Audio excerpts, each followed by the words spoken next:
My name is Shelley Sackier. I am the Director of Distillery Education at Reservoir. On any given day, you might find me teaching a class, or doing an industry article, or 4 months neck deep in wood chemistry as I'm interviewing scientists to try and understand the complexities of our casks. I had my first taste of brown spirits, of proper whiskey, when I was 22.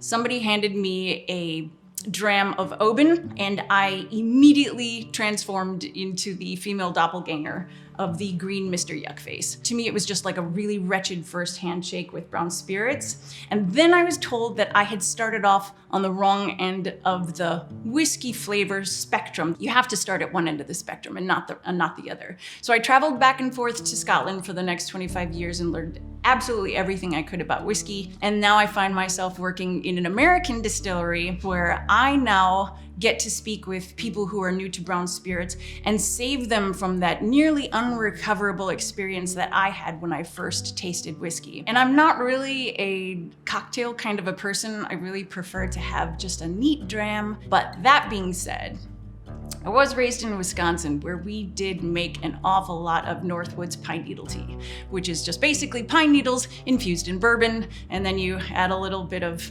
black tea like Darjeeling or orange pekoe and some sort of sweetener like maple syrup or honey, and then basically a little bit of spice, which is like orange peels or cloves or cinnamon.